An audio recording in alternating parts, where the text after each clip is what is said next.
The phone's shrill cry shattered the darkness, cutting through the silence of the night like a knife. James Moore, still in the grip of sleep, reached for it with trembling hands. His heart skipped a beat when he saw the time. 2:04 a.m. The last time he'd answered a call this late, it was news that tore his world apart. "Hello." His voice was rough, strained from years of silent grief, alcohol, and nights spent alone. On the other end, a faint, broken voice barely registered as human. "Uncle James." The words barely reached him. But when they did, they froze his blood. "Lucy." He said her name, his throat tightening as the weight of it hit him. The little girl who had lost her father, the one he'd promised to protect, the one he'd let slip through his fingers. Her voice cracked, almost unrecognizable, a whisper of terror.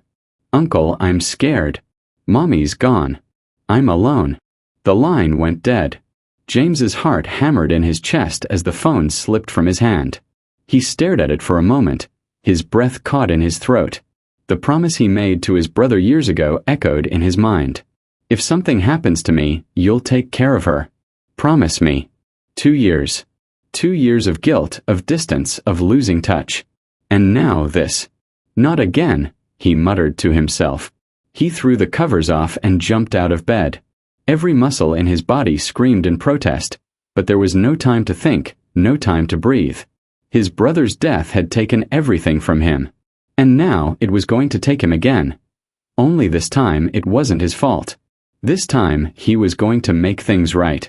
If this story resonated with you, if you've ever felt dismissed, betrayed, or made to feel invisible, or maybe you've experienced the deepest loneliness, that unbearable pain of losing those you love most, share it. Leave a comment. Tell me where you're watching from. And don't forget to subscribe, because maybe the next story will remind you of your own strength. James's hand trembled as he set the phone back on the nightstand, the faint buzz of the dead line ringing in his ears. He stared at the dark room, his thoughts spiraling. The cold emptiness of his apartment closed in on him, thick with the weight of grief that never seemed to leave. 2 years. 2 years since he'd buried his brother Elias after the scaffolding accident. 2 years of drowning in work, beer, and a hollow attempt to escape the unspoken promises he couldn't keep. The memory of Elias's face, eyes full of hope and trust, flashed before him. "Promise me, James. If something happens to me, you'll take care of Lucy. You'll watch out for her." His hand curled into a fist as the promise echoed in his mind, his chest tightening with guilt. He hadn't kept that promise. Not fully. The thought of his niece, Lucy, alone and scared, sent a shock of panic through him. What had he been doing these past 2 years while she suffered? "I should have been there for her. I should have kept my promise." James muttered to himself, his breath shaky as he pushed himself off the bed. The moonlight spilling through the curtains barely illuminated the room, casting long shadows on the walls. The silence was suffocating. James felt the weight of his past mistakes pressing down on him, suffocating him like the stale air of his empty apartment. But there was no time to think. He couldn't afford the luxury of regret anymore. His brother had trusted him with Lucy's care, and now, he didn't have a choice. He had to make it right. James grabbed the old flannel shirt that still smelled like sawdust, a remnant of the construction jobs he'd buried himself in for years. His fingers brushed over the keys on the dresser, the metal sharp against his skin. His thoughts raced as he jammed his keys into his pocket. He couldn't afford to waste another second. "I'm coming, Lucy. I'm coming." His voice was low, more a promise to himself than anything else. The city streets were dark and empty as he started the truck, the engine roaring to life. He didn't wait for the red lights. Didn't care about the rules. All that mattered was getting to Lucy. The streetlights blurred past in a rearview mirror as James pushed the pedal to the floor, his knuckles white on the steering wheel. Please be okay. Please don't let her be alone. Again. The truck screeched to a halt in front of the house. James's eyes scanned the place that had once been a home, now decaying under neglect. The yard, once neatly trimmed, was overtaken by wild weeds, and the porch, once welcoming, was buried under piles of old newspapers. The house looked tired, like it had given up. James sat in the truck for a moment, his breath shallow. His eyes traced the silhouette of the house in the dim streetlight. How had it come to this? His mind flashed back to the first time he'd walked through the front door with Elias. The two of them laughing, talking about their dreams for the future. A family home. A safe place for Lucy. But now it was just a shell. He slammed the door and stepped onto the cracked pavement, feeling the weight of guilt and regret settling on his shoulders. The silence was deafening. What had Lucy been through in here? Every step toward the front door felt heavier. The house was too still, like it was hiding something. His pulse quickened, and he knocked on the door with force, calling out her name. Lucy. It's Uncle James. Can you hear me? His voice cracked as he shouted, but there was no response. Only silence. His stomach twisted. Where is she? He tried the door, but it was locked. Panic surged in his chest, pushing him into action. He pounded his fist against the wood. Lucy, it's me. Open up. Still nothing. Turning to the side of the house, James's gaze landed on a small window above the kitchen. It was cracked open just enough. Thank God. James had worked construction for years, scaling scaffolding and climbing roofs. He had no hesitation now as he grabbed the ledge and hoisted himself up, boots scraping against the old, weathered siding. His mind raced with thoughts of what he might find inside, his heart pounding with each desperate pull. When he finally hoisted himself through the window and into the darkness, the air inside hit him like a punch to the gut. The stench of stale alcohol and mildew flooded his senses. The house was a disaster.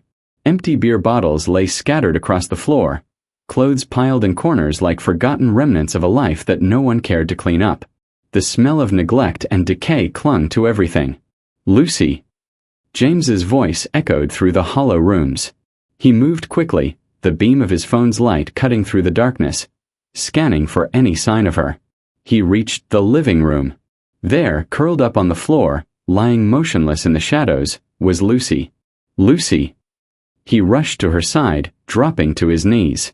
Her small body was so thin he could feel her bones through the fabric of her t-shirt.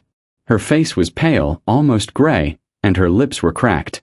The sight of her, lying so still, nearly stopped his heart. Lucy, sweetheart.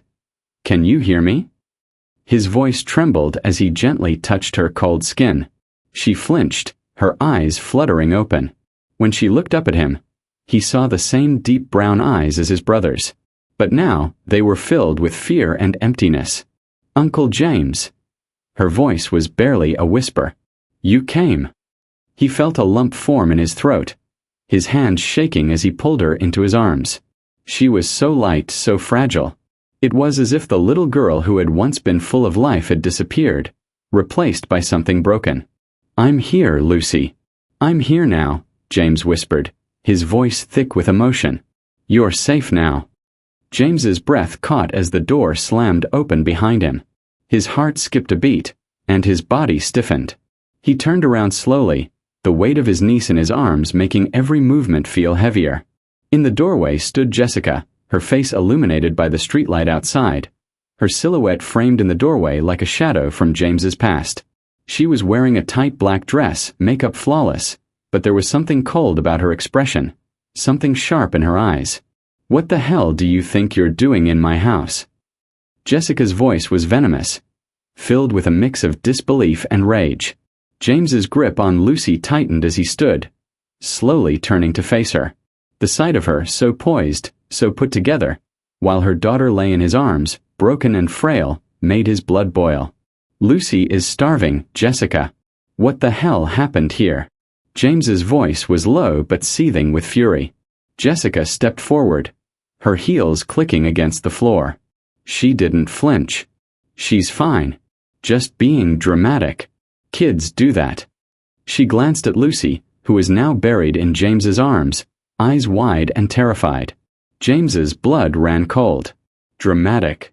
He took a step forward, pushing his anger down with effort. Look at her, Jessica. Look at what you've done. His words were sharp, his voice rising, filled with disgust. This isn't a home. This is a hellhole. And you're the one who put her in it. Lucy stirred slightly in his arms, her eyes flickering up at her mother, fear in her gaze. The room seemed to shrink as the tension grew. James could feel the pulse of his anger building. How could she do this? Jessica didn't seem fazed. In fact, she smirked. You think I don't know what's best for my daughter? You think you can just waltz in here, play the hero, and take her away from me? She stepped closer, her voice dropping to a low, mocking tone. What would Elias think of you now, James? All these years, what have you done? Where were you when she needed someone? Don't act like you're some saint. James's jaw clenched so tightly he thought his teeth might break. His mind reeled, but there was no time to waste on her words. She was never going to take responsibility. He knew that much. He could feel the fury bubbling up inside him. I was here when she needed me, he growled, taking another step forward, his eyes burning with determination. But I promised Elias I would protect her, and I'm going to keep that promise, no matter what you say. Jessica's eyes darkened. She sneered, crossing her arms in front of her chest. You think I'll just let you waltz in here and take her away? Call the cops, James. I dare you. I'll tell them you broke in. I'll tell them you assaulted me. A chill swept through James. He could hear the manipulation in her voice, the emptiness in her words. But he wasn't going to back down. Not now. Not when it was so clear that Lucy needed him. You're not going to do that, Jessica, he said firmly, the edge of his voice like a razor. Because if you try, I'll make sure they see what you've been doing to her. I'll make sure they know how you've been neglecting her, how you've been abusing her trust. You're not getting away with this. Not anymore. Jessica's face twisted, and for a split second, he saw the cracks in her cold facade. But then, just as quickly, it hardened again. She stepped closer, almost in a whisper now. If you take her from me, I'll make sure you never see her again, she hissed, her breath heavy with alcohol and something darker. James stood his ground, refusing to let her words break him. He turned his attention back to Lucy, who was still clinging to him, her tiny hands gripping his shirt like a lifeline. Lucy, James whispered, his voice softer now, despite the storm of emotions inside him. I'm not going to let anyone hurt you again. You're going to be safe with me. Jessica let out a bitter laugh and stepped back. You're so sure of yourself, aren't you? But this is my house. My daughter. Her words echoed like poison. And you're just a visitor. You're nothing. The room seemed to close in around him, the walls tightening with her words. But then, just as quickly, a calm settled in his chest. It wasn't her house anymore. It wasn't her life to control. Not for Lucy. Not for him. I don't care what you say, James replied, his voice steady, his resolve hardening. I'm taking her to the hospital. And after that, I'm taking her where she'll be safe. You can try to stop me, but you won't win. Jessica's eyes narrowed as she moved toward the door, her figure casting a long shadow across the room. You think you've won? You've only just begun, James. Just wait. But James wasn't listening anymore. His focus was on Lucy, her small face pale and desperate, yet still full of hope. That was enough to fuel him. James didn't look back as he rushed through the front door, cradling Lucy's fragile body in his arms. Her weight was so slight, her small frame so light, it felt like he was carrying the last remnants of hope for her. Every step he took felt like a countdown, a race against time. The night air hit them as James stepped outside. The harsh, cold breeze felt like it was cutting through him, but he barely noticed. All he could think about was Lucy, the quiet child in his arms who had already suffered so much at the hands of her mother. Hold on, sweetheart, he whispered to Lucy, his voice barely a whisper. We're getting you help. The truck's engine roared to life as he tossed Lucy into the passenger seat, making sure she was securely buckled in. He slammed the door shut, his hands shaking as he gripped the wheel. As he sped through the quiet, empty streets of the small town, his mind raced. What happens now? How was he supposed to fix this? How was he supposed to make Lucy feel safe again when everything around her was broken? He glanced over at her, her eyes closed, her breathing shallow but steady. For the first time in what felt like forever, James allowed himself to feel a flicker of relief. At least she was with him now. At least she was out of that hellhole. She's going to be okay. The thought flickered in his mind like a fragile promise, something he wasn't sure he could fully trust yet, but it was the only thing keeping him from completely losing himself. The hospital came into view, its sterile lights gleaming in the distance. As James turned into the parking lot, his stomach churned. He had to be strong. Not just for Lucy but for himself too. He'd failed in the past. But he wasn't going to fail her again.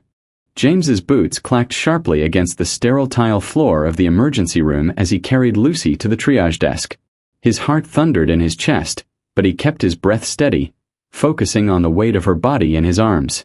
The hospital's bright fluorescent lights burned his eyes, but they also brought him a sense of clarity. This is where it begins, he thought. This is where she gets better. Please, she needs help, he said urgently to the nurse at the desk, his voice thick with desperation. The nurse looked at him, her eyes immediately scanning Lucy. She hesitated for only a moment before nodding quickly. We'll get her right in, sir. James didn't wait for her to say anything else. He followed the nurse as she led him through the maze of white walls and shiny floors, his footsteps echoing like the beating of his own heart. The world seemed to blur around him, but one thing remained sharp and clear: Lucy. She was his everything now. Her small, pale face pressed against his chest, her hands barely gripping the fabric of his shirt. It was as if she was clinging to him for dear life, her breath coming in shallow gasps. Lucy. Sweetheart, you're going to be okay, he whispered again, his voice low and rough. She didn't respond, but her eyes fluttered open, just a crack, as if she was barely hanging on. Her gaze met his, and for a fleeting second, he saw a flicker of trust, of hope. It made him want to break down, to scream in relief and anger all at once. He had found her. He had kept his promise. But he knew the battle wasn't over. Not by a long shot. They reached the emergency room, and the nurses quickly ushered James into a small exam room. He set Lucy down gently on the examination table, his hands shaking as he helped her get settled. Her eyes drifted shut again, and for a moment, James felt the weight of the world press down on him. But then, as he looked at her, he saw something else, something that gave him the strength to move forward. Her fingers, so small and fragile, were wrapped tightly around his hand. She was still holding on to him, still trusting him. He had to keep going. For her. For Elias. The doctor, a woman in her 40s with kind eyes, walked into the room, a soft smile on her face. I'm Dr. Patricia Gomez, she said, taking a quick look at Lucy before turning to James. You did the right thing bringing her in. We'll take care of her now. James could barely speak. All he could do was nod, his throat tight with emotion. I need you to make sure she's okay, he said, his voice breaking as he spoke. She hasn't been eating, not for. God, I don't even know how long. Dr. Gomez's expression softened. She didn't need to ask any more questions. She knew. She could see it in Lucy's condition, the way she was barely able to keep her eyes open, the way her skin was cold to the touch. We'll run some tests, Dr. Gomez said gently, placing a hand on James's shoulder. She's malnourished, severely dehydrated. But we'll start treatment right away. You're doing great, James. Just stay with her. Let us help. As the doctor and nurses moved to set up an IV for Lucy, James stood back, his hands still trembling. He watched the professionals work with the precision and care only doctors and nurses could provide. But even as they worked, his mind raced. He couldn't stop thinking about what Jessica had done to her, what she had allowed to happen to Lucy. She was supposed to protect her. She was supposed to care for her. James turned his gaze to Lucy, who was now lying on the bed, still unconscious but stable. The IV was in, fluids were starting to drip, and the color was slowly returning to her face. I promise, Lucy, James whispered, his voice thick with emotion. You'll never have to go back there. I'm not letting you go. I'll protect you. Lucy's hand twitched in his, a small, fragile movement, but it was enough. Enough to remind him why he was here. James sat in the cold, sterile waiting room, his fingers nervously tapping the edge of the plastic chair. The bright overhead lights felt like they were burning through him, but it was the silence, the endless waiting, that was the real torture. His mind raced with 100 thoughts. What had happened to Lucy? Was she going to be okay? Was she safe now? The image of her pale, fragile body lying on the hospital bed haunted him, and the memory of how she clung to him for safety still burned in his chest. She's going to be okay, he kept telling himself, but the weight of uncertainty crushed him. He hadn't even thought about what came next, about the fight he was about to face to keep her. The door to the waiting room opened, and Dr. Patricia Gomez walked in, her expression serious. She was holding a clipboard, and James's heart jumped when he saw her. "James," she said softly, sitting across from him, "we've stabilized Lucy for now. Her vitals are improving, but she's still extremely malnourished. It's going to take time, but I'm confident she's on the road to recovery." James exhaled a breath he didn't realize he'd been holding. "Thank you," he whispered, his voice thick with emotion. But even as the relief washed over him, a sharp pang of fear returned. "But that's just the physical part, right?" he asked, his gaze locked on Dr. Gomez. What about the rest? The psychological stuff? The trauma?" Dr. Gomez nodded, her face softening with understanding. "Yes, James. She's been through a lot, and we'll need to monitor her closely for any signs of emotional distress. I'd recommend therapy once she's stabilized a bit more. She's been in a very toxic environment. But for now, we'll focus on getting her healthy." James clenched his jaw, nodding. Toxic environment. That was an understatement. He stood up, his legs shaking, but his resolve stronger than ever. "Thank you, Dr. Gomez. I'll do whatever it takes to keep her safe. I'll do whatever I can." She smiled faintly, but there was a hint of worry in her eyes. "It's not going to be easy, James. You know that, right? Taking care of her is just the beginning. The real battle comes when you fight to keep her away from her mother." James's chest tightened. He knew it was coming. He knew the hardest part wasn't just getting Lucy the help she needed. It was what came next. The fight for custody. The battle against Jessica, the woman who had already shown she would stop at nothing to keep her control over Lucy, no matter how destructive that control had been. "I'm ready," James said, his voice firm, unwavering. "I made a promise to Elias. I'm not backing down." Dr. Gomez's eyes held his for a moment, and she nodded slowly. "Just know that you're going to need a lot of support. The courts are not always quick to act, especially when it comes to family matters. It might get ugly." James swallowed hard, his mind already racing with the implications of what she was saying. The system wasn't going to be easy. He had seen enough cases to know how it worked, or rather how it didn't work. But he didn't care. He wasn't going to let Jessica win. Not again. As the doctor stood to leave, she placed a gentle hand on his shoulder. "Just take it one step at a time, James. And remember, Lucy is not alone anymore. You're here now." James nodded. He was here. He wasn't going anywhere. The courtroom smelled of old wood and paper, a faint echo of decades of decisions and judgments that had shaped lives.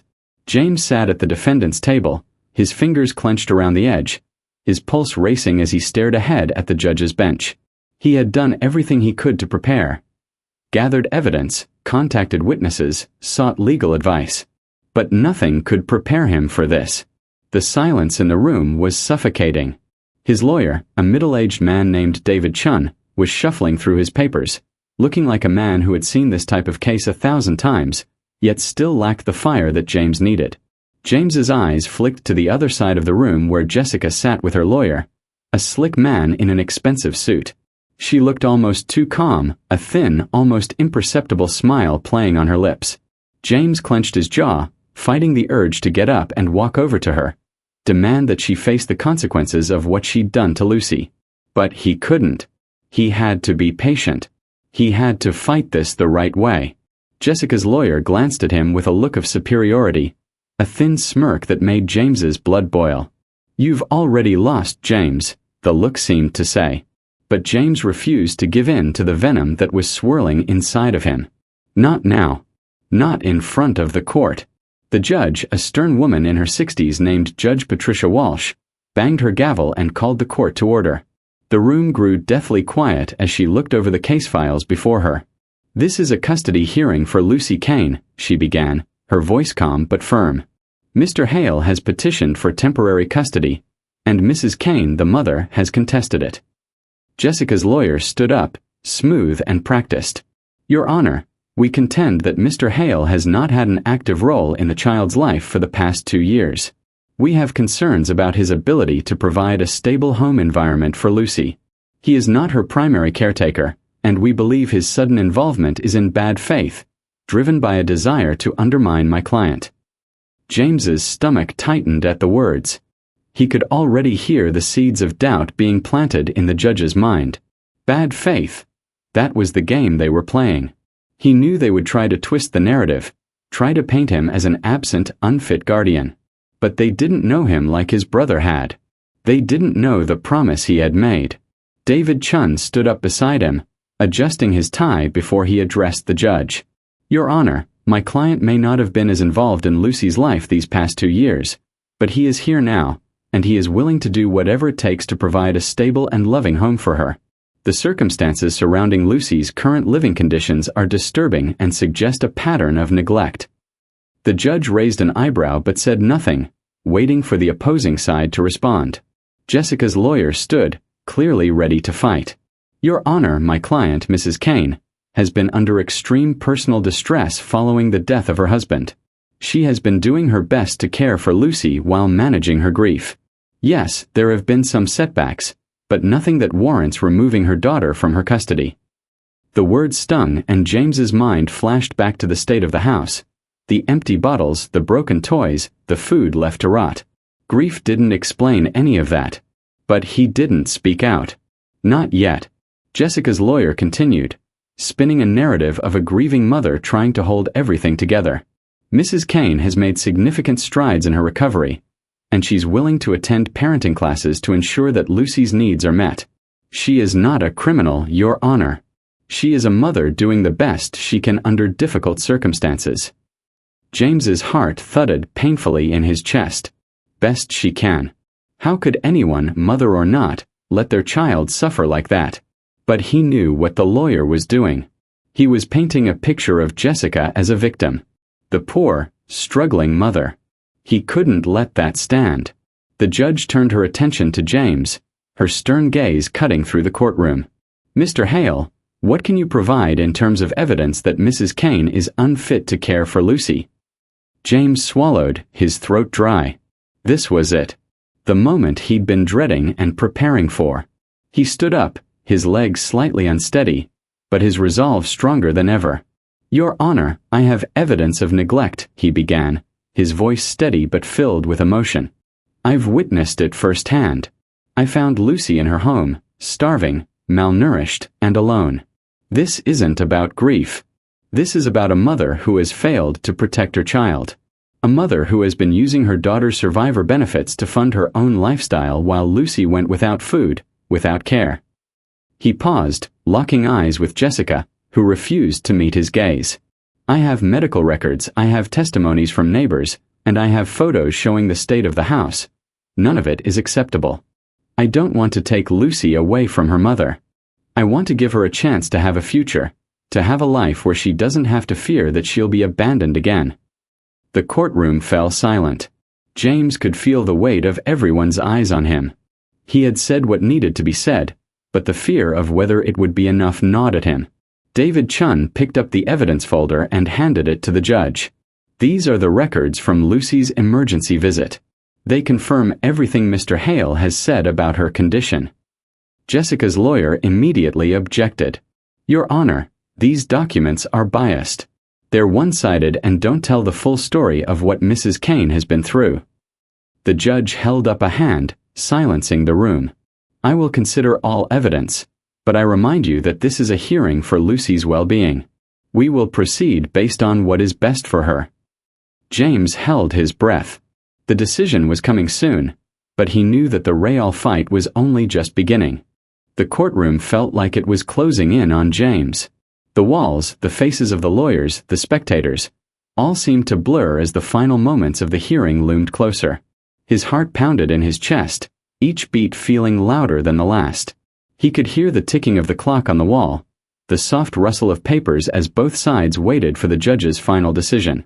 Jessica's lawyer was still talking, still weaving his narrative of a mother's grief, but James could barely focus on the words. His eyes were fixed on Lucy.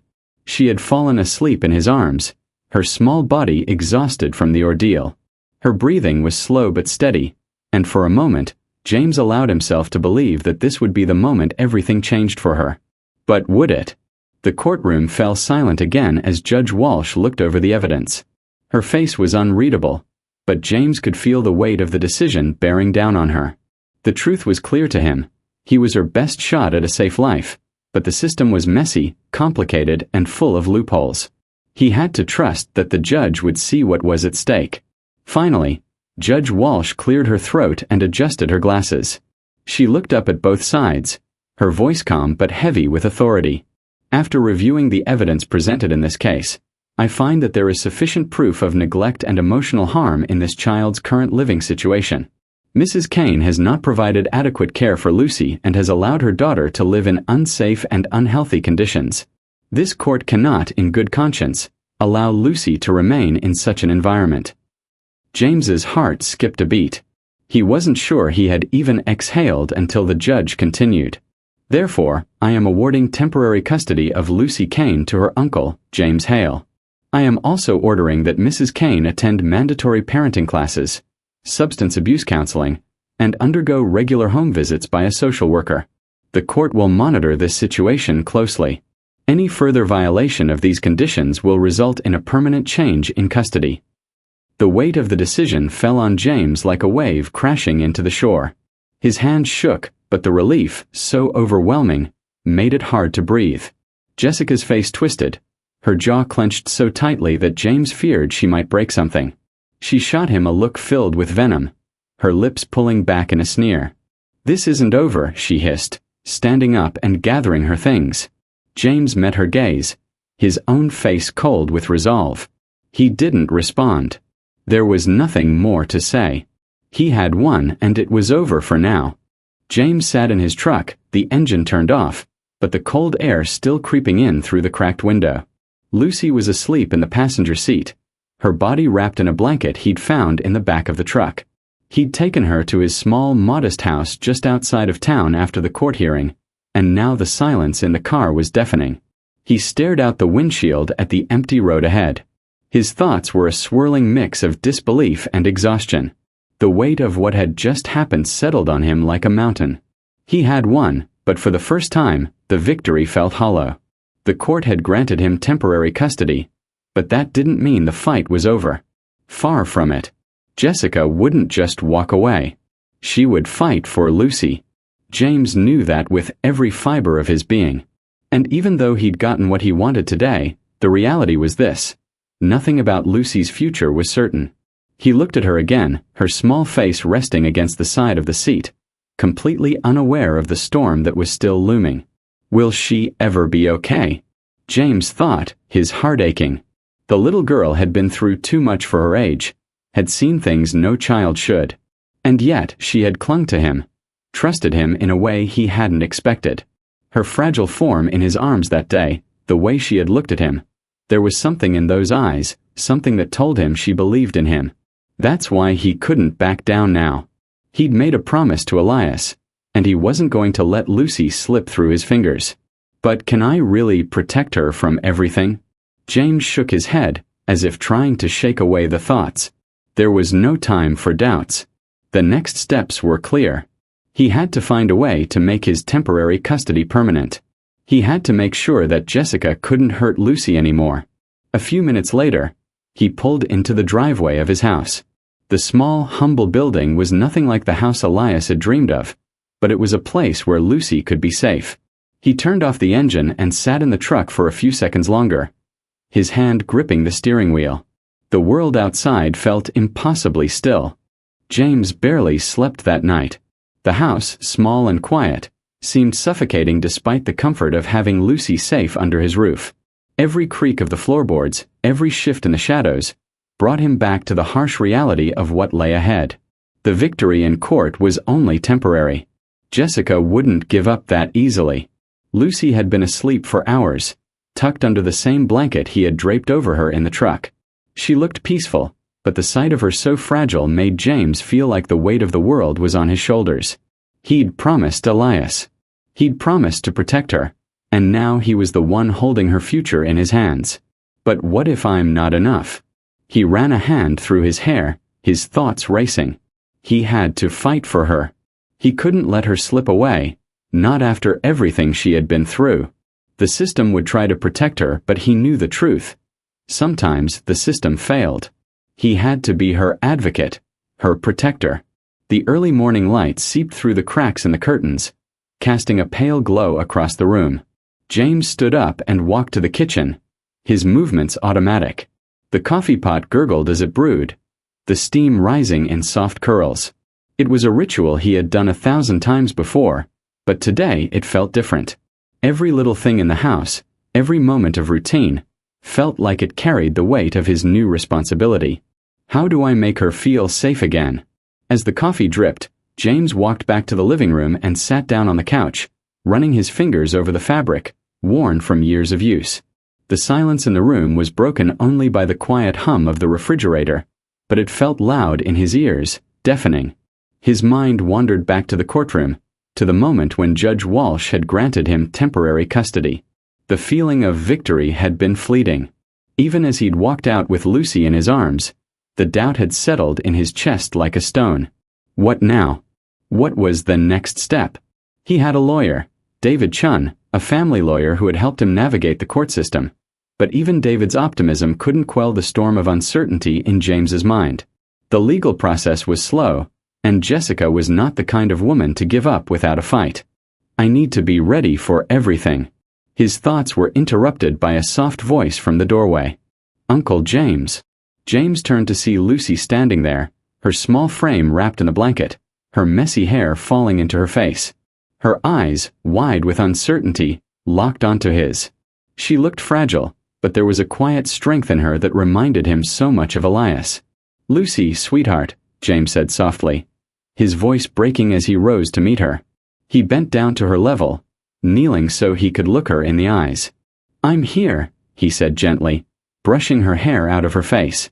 You're safe now. You're with me. Lucy nodded slowly, her face full of a sadness that no child should ever have to carry. I'm scared, Uncle James. James's heart clenched. How could he make her feel safe again? I know, baby, he said, pulling her into a hug. But I won't let anything happen to you. I promised your dad, and I'll keep that promise.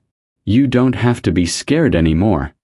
Lucy clung to him, her tiny arms wrapping around his neck like a lifeline. James held her tightly, feeling the weight of everything pressing down on him. The weight of her fear, her pain, her uncertainty. But he also felt a spark of something. Something that pushed him forward. He had to protect her no matter what. They stood like that for a long time, the weight of the world on James's shoulders, but at that moment, he knew one thing with absolute certainty. He wasn't going to let Lucy go through this alone. James stood frozen at the door, his hand still gripping the handle, heart hammering in his chest. The knock had been soft but firm, pulling him from the fragile moment with Lucy. He had steeled himself for anything, an angry call from Jessica, a visit from Child Protective Services, or worse, someone trying to take Lucy away from him. But standing on his doorstep wasn't anyone he expected. It was Clara Dorsey, the elderly neighbor who had lived next door to Elias and Jessica for years.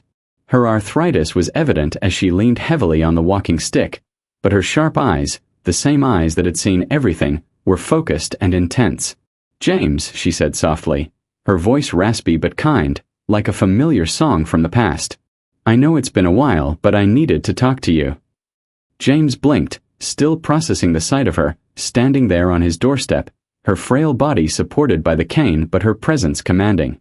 He hadn't seen Clara in years, but her eyes, those eyes, held so many memories. Clara, what are you doing here? James asked, stepping aside to let her in, confusion mingling with curiosity. I came to talk about Lucy, she replied, her words deliberate, as though she had been waiting for this moment for a long time, and about what's really been going on next door. James's heart sank. He had already known something wasn't right in that house. He'd seen the signs, felt the coldness, but hearing Clara speak about it made everything too real. His thoughts flashed back to the court hearing, to Jessica's defense of her actions, her lies. What was Clara going to tell him?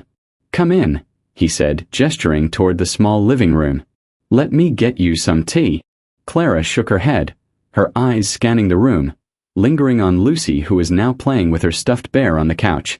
The child seemed more at ease in the quiet of James's home, but there was a lingering sadness in her eyes, a quiet fear that hadn't left her since they'd gotten here. Clara took a seat slowly, her back stiff from years of work, but her gaze sharp. "I've been watching," she said, her voice lowering as if she were about to share a secret. "I've been watching Lucy and Jessica for a long time now. And what you saw, it's only part of it." James sat down across from her, leaning forward, suddenly tense. "What do you mean?" Clara's eyes softened. "I've seen the way Jessica treats her. The way she locks Lucy in that closet when she doesn't behave. I heard the crying. It wasn't just a one-time thing, James. It's been happening for months. Sometimes I'd hear her screaming, begging to get out, and I called CPS, but they never did anything." James felt his blood run cold. A closet? He closed his eyes for a brief moment, trying to process the horror of her words. The idea of his niece being locked away, trapped in the darkness, was too much to bear. Why hadn't anyone said anything sooner? "Clara, why didn't you tell me this?" James asked, his voice tight with frustration and guilt. "Why didn't you come forward before?" "I tried, James. You were grieving. And I thought maybe she'd get better. I kept hoping, but it never stopped. It only got worse. Lucy's been through more than a little girl should ever have to endure." Clara's voice cracked slightly as she looked at Lucy, a hint of sadness in her eyes. James's chest tightened, the weight of Clara's words bearing down on him. "So, what do I do now?" Clara reached into her bag and pulled out a small, worn notebook. "I've been keeping notes. I've seen things, heard things. Details that might help you in the court battle. If you're going to fight for Lucy, you'll need all the help you can get." She placed the notebook in James's hand, her eyes locking onto his with a quiet determination. James felt a lump in his throat as he took the notebook from her. It was filled with observations, times, dates, and disturbing details. Things he hadn't known. The mental image of Lucy, huddled in a dark closet, crying out for help, sent a wave of nausea through him. "You're not alone in this, James," Clara said, her voice soft but steady. "You've got people who care about Lucy. You've got me." James's eyes welled with emotion.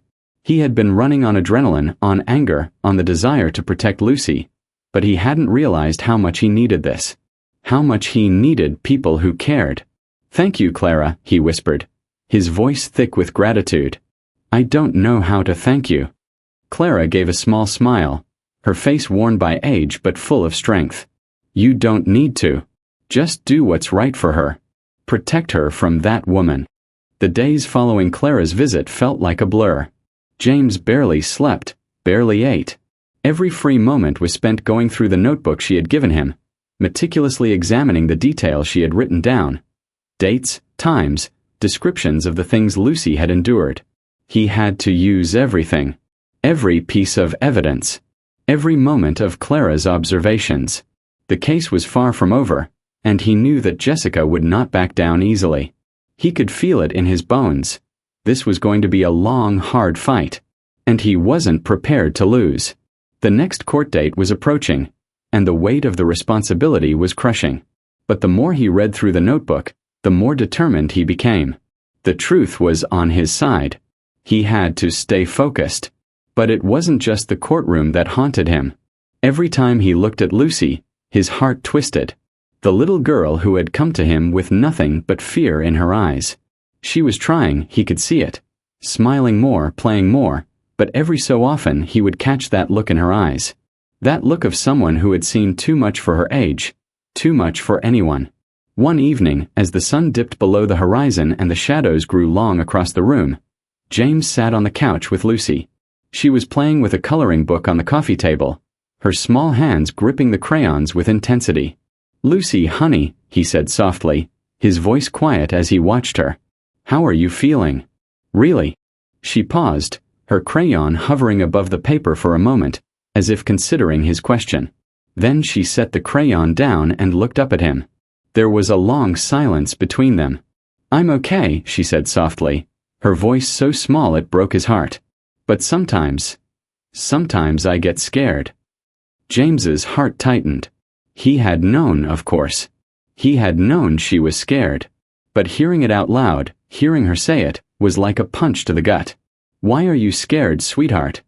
he asked, his voice thick with emotion.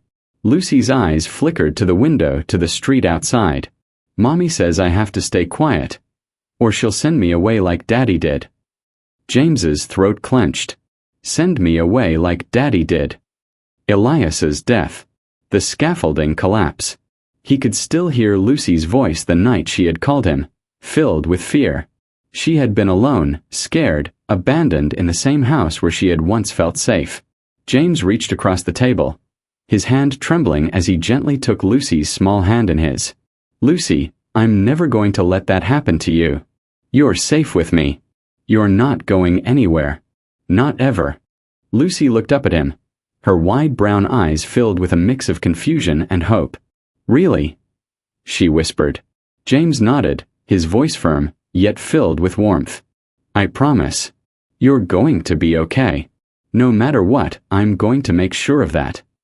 She smiled then, a small, hesitant smile, and James felt the tiniest bit of hope flicker inside of him. It wasn't much, but it was enough. James's hand was still gripping the phone as the words of Officer Daniels echoed in his head. Kidnapping? His mind raced, each thought a frantic whirl of disbelief and fury. How had it come to this? How had Jessica twisted everything so far that now, he was the criminal? He could feel his pulse thudding in his ears, his body tense with a surge of adrenaline.